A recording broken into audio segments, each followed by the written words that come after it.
근데 이번엔 미시독해. 안녕하세요. 유튜브로 만나는 수능국어 무료인간 박민석입니다. 단계별 독해력 훈련 5강입니다. 오늘은 미시독해 연습 같이 해볼 건데요. 딱 한 지문만 같이 쭉 읽고 문제 풀고 끝내볼게요. 미시독해가 뭘까요? 거시독해랑은 좀 다른 것 같은데 그죠? 좀 이해하기 쉬운 말로 한다면 호기심을 가지고 반응하며 읽기? 이 정도? 혹은 유기적으로 읽기? 뭐 이런 거랑 똑같은 내용이라고 보시면 되겠네요. 즉, 한 문장 한 문장의 문장 처리, 그리고 앞문장과 뒷문장을 이어가면서 내용을 어떻게 만들어가야 하는지, 그 중간중간에 뭐를 궁금해하고 어떤 생각을 하며 어떻게 진행을 해야 되는지, 뭐 이런 것들을 알려주는 수업이 요즘 많잖아요. 저는 이런 수업이나 이런 방식의 역할이 굉장히 제한적이라고 생각해서 일부의 방법으로 이렇게 5강에서 다루게 됐는데, 뭐 남들 다 하니까 저도 한번 해보는 거죠. 요것만으로 저는 아직도 모르겠거든요. 그래서 여러분들의 의견을 주시면 좋겠는데 요 내용이, 요런 수업이 자신의 독해력 향상에, 그리고 결과적인 점수 향상에 얼마나 도움이 되고 어디까지 해결해 줄 수 있는 것 같은지 한번 생각해 보시고 의견 있으면 댓글 남겨주시면 좋겠네요. 저는 일부의 방법으로서만 다룰 거고요. 그리고 이 미시독해를 연습한다고 해서 학생들의 수준이 엄청나게 올라올 거라고 기대하지 않아요. 그래서 어느 정도의 낮은 수준의 기대치 플러스 나머지를 해결할 수 있는 여러 가지 방법들을 더해서 결과적인 점수 향상을 노리고 싶거든요. 근데 뭐 일단 오늘은 미시독해에만 집중해서 다른 거 아예 안 하고 한번 해보겠습니다. 시작해볼게요.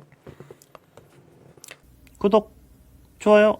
권리와 의무의 주체가 될 수 있는 자격을 권리 능력이라 한다. 권리 능력. 이름은 능력이지만 자격 조건이구나. 머릿속에선 이런 생각까지 같이 했어요. 아무것도 없는 게 권리와 의무를 갖춘 어떤 주체가 되었다. 그럼 중간엔 분명히 권리, 능력이라는 자격 조건을 갖췄을 것이다. 이 정도죠. 사람은 태어나면서부터 저절로 권리 능력을 갖게 되고 생존하는 내내 보유한다. 살아있는 사람이라면 앞에 말로 뒤에 말의 의미를 조금 바꾸거나 구체화해보는 겁니다.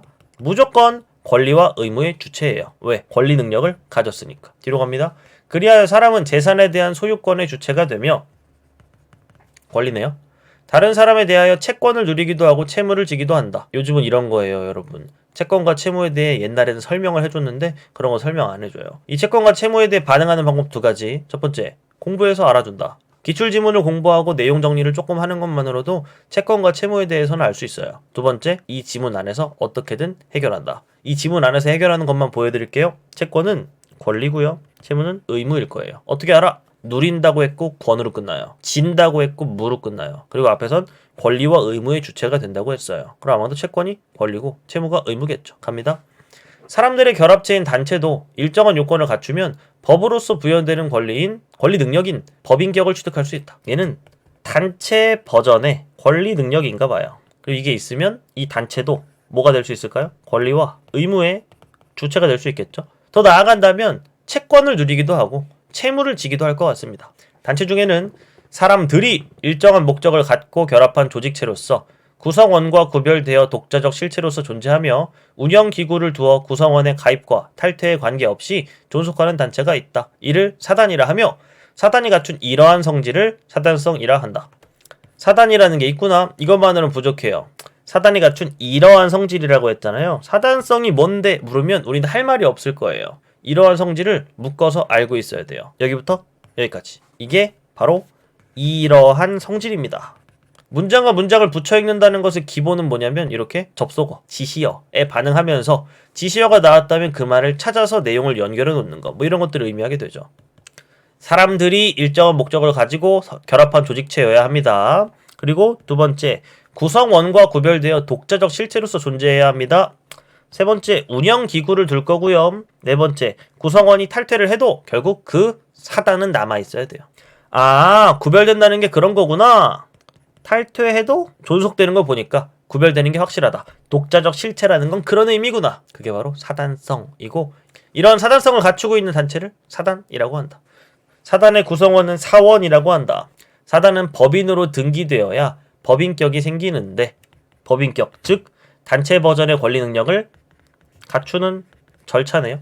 법인격을 가진 사단을 사단법인이라 부른다. 이 사단법인은 확실하게 권리와 의무의 주체네요. 반면에 사단성을 갖추고도 법인으로 등기하지 않은 사단은 법인이 아닌 사단이라 한다. 얘는 주체가 안 되겠네요. 법인격을 갖추지 못했으니까. 왜? 절차를 거치지 않았잖아요. 사람과 법인만이 권리 능력을 가지며 법인은 어떤 권리 능력을 가질까요? 법인격을 갖겠죠? 사람은 권리 능력 그대로 가지면 돼요. 사람의 권리 능력과 법인격은 엄격히 구별된다. 이름부터 다르네. 사람 버전, 단체 버전. 이렇게 구별된다는 건가? 뒤에. 이 구별된다는 의미는 그리하여 사단법인이 자기 이름으로 진 빚, 여기서 자기 이름이라고 해서 마치 사람 같지만 이 자기는 법인입니다. 진 빚은 사단이 가진 재산으로 갚아야 하는 것이지 사원, 즉 사단의 구성원, 바꿔가는 거예요.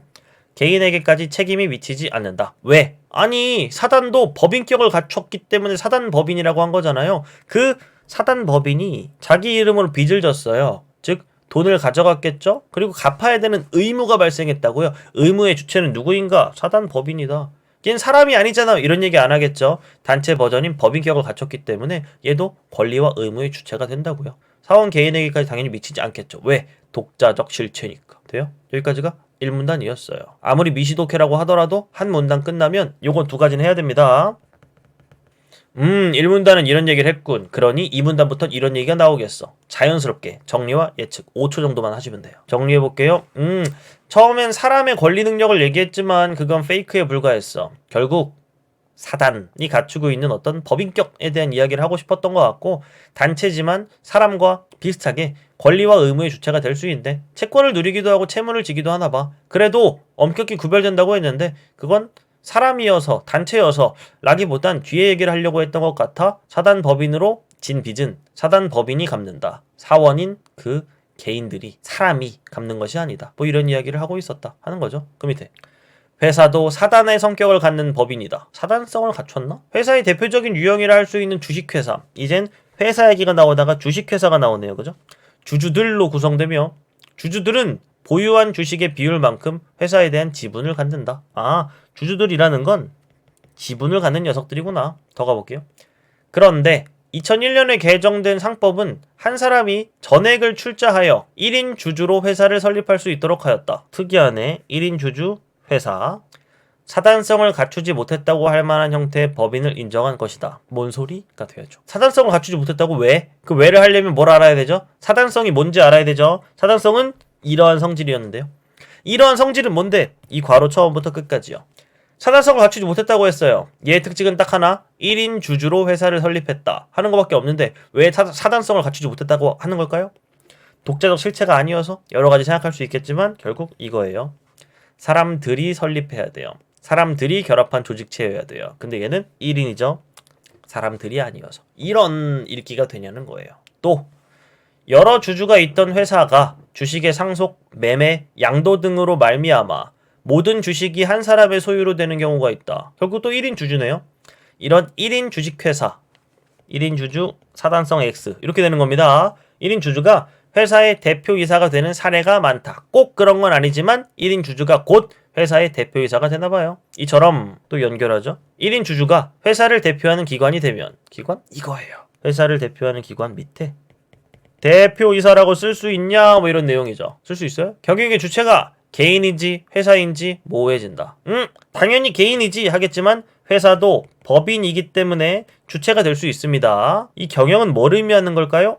아마도 어떤 일에서 발생하는 권리와 의무일 거예요. 왜? 그거의 주체라고 했으니까. 법인인 회사의 운영이 독립된 주체로서의 경영이 아니라 마치 개인 사업자의 영업처럼 보이는 것이다. 개인 사업자의 영업은 뭐가 문제인데 얘는 법인격으로 하는 게 아니고 그냥 권리 능력으로 하는 것처럼 보인다는 거죠. 단체가 아니라 개인처럼 보인다는 거예요. 돼요? 구성원인 사람의 인격과 법인으로서의 법인격이 잘 분간이 되지 않는 듯이 보이는 경우에는 간혹 문제가 일어난다. 미시독해 한다면 어떤 문제? 이렇게 되겠죠. 생각해야 돼요. 아까 이 정리랑 예측을 안 했네. 정리 플러스 예측을 해본다면 1인 주식회사가 있네. 얘는 마치 회사가 독립되어 있는 게 아니라 그냥 개인 사업자처럼 권리 능력으로 비벼서 영업하는 것처럼 보일 수 있다 라고 말했어요. 그럼 아 그렇구나. 그리고 그거 가지고 뭔 얘기를 할까 했더니 바로 문제가 벌어진다고 한 거예요. 상법상 회사는 이사들로 이루어진 이사회만을 업무 집행의 의결기관으로 둔다. 또한 대표이사는 이사 중 한 명으로 이사회에서 선출되는 기관이다.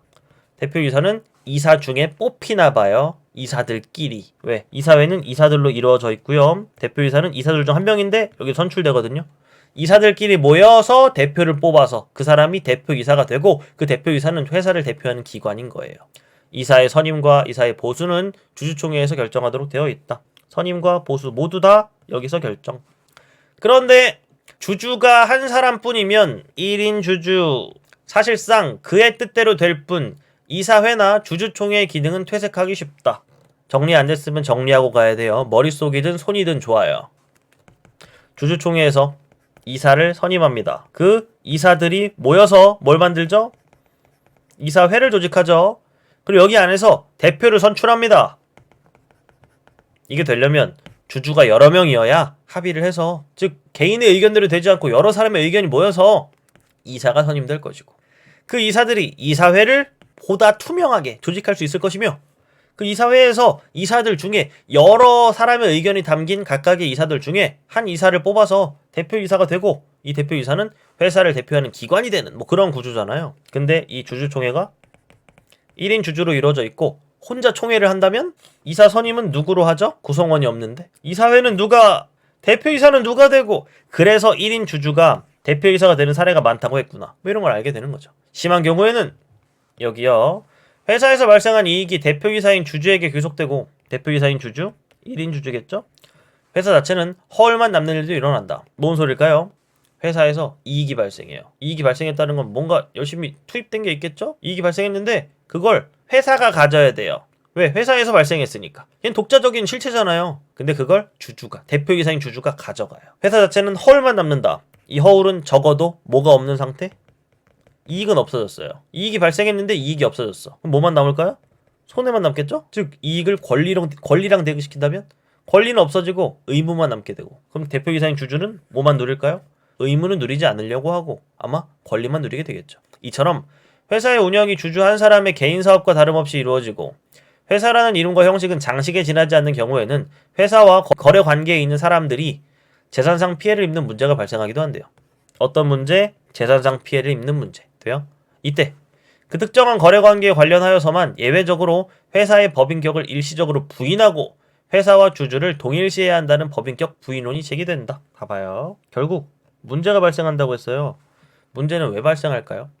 회사도 있고 1인 주주도 있지만 회사를 보고 일했더니 결국은 다 1인 주주더라. 즉 개인 사업자의 영업처럼 보이더라. 즉 법인격이 있긴 하지만 거의 없다시피 하고, 얘만 어차피 되는 거라면 어차피 이럴 거 부인하자. 즉 둘로 나눠져 있고 하나가 기능을 못하니까 문제가 벌어지는 거라면 어차피 기능 못하는 하나, 그 분리됨이 원인이라면 분리됨을 없애자. 어떤 방법으로? 이 법인격을 부인하고 얘한테 모든 권리는 어차피 누리겠죠. 의무까지 얘한테 부과하게 되는, 그게 법인격 부인론이에요.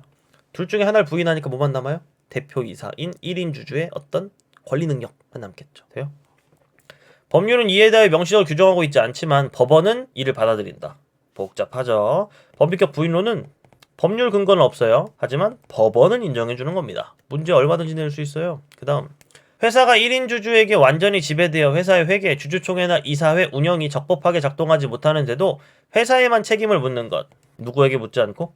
대표이사, 1인 주주 묻지 않고 회사에만 묻는 건 법인제도가 남용되는 사례가 본 것이다. 누가 남용하는 거죠? 아마도 이 1인 주주인 대표이사가 남용을 해서 문제는 누구에게 발생하죠? 그 회사와 거래 관계에 있는 사람들이 아마 재산상 피해를 입으니까 그것 자체가 문제가 되는 뭐 이런 상황이라고 보시면 되겠죠. 이 정도. 이렇게 읽었어야 됐을 거예요. 근데 아까도 말했죠. 이렇게 읽는 과정을 보여드렸어요. 도움이 되나? 문제 풀어볼게요.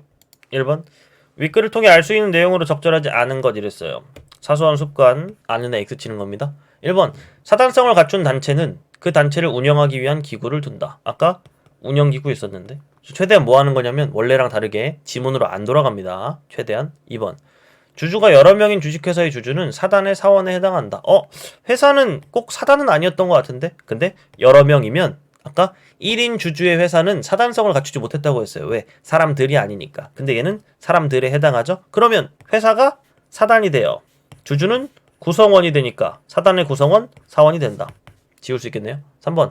법인격을 얻은 사단은 재산에 대한 소유권의 주체가 될 수 있다. 소유권은 권리니까 권리의 주체 될 수 있겠죠. 왜? 법인격을 얻었고 법인격은 단체 버전의 권리 능력이었으니까 이것만 갖추면 권리와 의무의 주체가 될 수 있었잖아요. 4번 사단 법인의 법인격은 구성원의 가입과 탈퇴에 관계없이 존속한다. 왜? 쉽게 가면 이래요. 사단 법인은 뭐니까? 독자적인 실체니까. 그리고 구성원과 분리되는 것 자체가 사단의 성질이었고 사단의 성질만 남아있다면 법인격이 있다면 없어지진 않겠죠. 왜? 구성원이랑 별개니까. 5번 사람들이 결합한 단체에 권리와 의무를 누릴 수 있는 자격을 주는 제도가 사단이다. 사단은 두 가지가 있었습니다.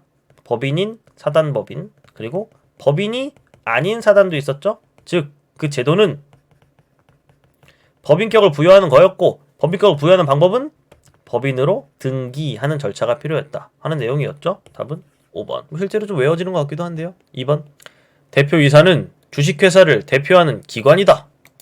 미시독해를 제대로 안 했다면 사람인데 왜 기관이라 함? 이러고 1번을 넘기겠죠. 그럼 영원히 못 풀어요. 답은 1번. 대표하는 기관이랑 또 어떤 기관이 있었죠? 기관 몇 개 안 나와요. 대표하는 기관과 의결기관밖에 안 나와요. 의결기관은 이사회였고 대표이사는 대표하는 기관이었죠. 2번 1인 주식회사는 대표이사가 법인격을 갖는다. 법인격은 단체 건데요. 단체 버전이었잖아요. 3번 주식회사의 이사회에서 이사의 보수를 결정한다. 이사의 보수와 이사의 선출은 다 어디서 결정하죠? 주주총회에서 결정했죠. 4번 주식회사에서는 주주총회가 업무 집행의 의결기관이다. 의결기관은 이사회였죠. 여러 주주들이 모여 설립된 주식회사가 1인 주식회사로 바뀔 수 없다. 1인 주식회사라는 건 두 가지가 있었죠. 처음부터 1인 주식회사인 경우. 두 번째는 여러 주주들이 있었지만 1인 주식회사로 전락한 경우. 그래서 없다가 아니겠죠. 답은 1번. 3번 왔다 갔다 해야겠네요. A 더러우니까 좀 지울게요. A 사원 개인. 법인에 속해 있지만 법인격과는 구별되는 존재. 괜찮네요. 그죠? B 책임. 어떤 책임? 사단이 진 빚을 갚아야 할 의무. 그죠? 빚을 졌다고 했으니까. 그리고 그 개인에게 귀속되지 않는다고 했어요. 3번 여러 사람이 결합한 조직체로서의 성격. 그게 뭔데? 사단성. 그쵸? 사람들. 4번 D 회사라는 법인격을 가진 독자적인 실체로서 운영되지 않는 경영. 그러네요. 개인 사업자처럼 보이는 건 법인격 없이 마치 개인의 권리 능력에 의해서만 운영되는 것처럼. 그 다음 허울만 남았다. 이건 이익도 없어졌고 손해만 늘어났다. 즉 뭔가 의무만 남고 권리는 없는 상태. 이런 것들을 얘기한다고 했었죠. 근데 뭐라요? 자산이 감소하여 권리 능력을 누릴 수 없게 된 상태. 자산이 감소한다고 해서 권리 능력을 누릴 수 없게 되는 건 아닙니다. 회사가 권리 능력을 누리려면 법인격을 가진다는 건데 얘 절차는 뭐죠? 법인으로 등기되면 되는데요. 답은 5번. 이렇게. 니은에 대한 설명. 니은은 법인격 부인론. 하나 가지고 간다면 기본적인 내용은 기억날 테니까 법률상의 근거는 없고요. 법원은 인정해줍니다. 뭘로? 권력 남용으로. 1번 회사의 경영이 이사회에 장악되어 있는 경우에만 예외적으로 법인격 부인론을 적용할 수 있다. 법인격 부인론은 언제 적용했었죠? 피해자가 발생한 경우. 2번 법인격 부인론은 주식회사 제도에 허점을 악용하지 못하도록 법률의 개정을 통해 도입된 제도이다. 법률에 근거 없었는데요. 3번 회사가 채권자에게 손해를 입혔다는 것이 확정되면 법원은 법인격 부인론을 받아들여 그 회사의 법인격을 영구히 박탈한다. 영구히 박탈한다? 들어본 적 없는데요.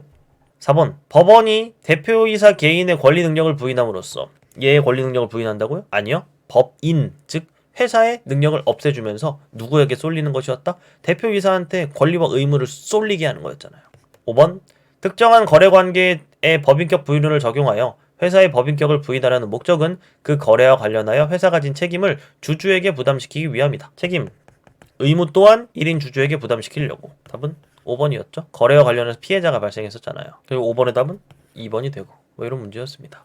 어때요? 다르게 풀 수 있는 방법도 많이 있었어요. 근데 이번엔 미시독해에만 집중해서 한번 해봤고요. 이런 식의 내용이 좋다. 그러면 이후에도 영상 이어서 이런 이해하기 좀 어렵고 좀 중간에 할 게 많은 지문, 그런 지문들은 또 이렇게 미시독해 쇼로 다시 한번 찾아뵐 수 있게 준비해 보겠습니다. 오늘 여기까지 해볼게요. 안녕.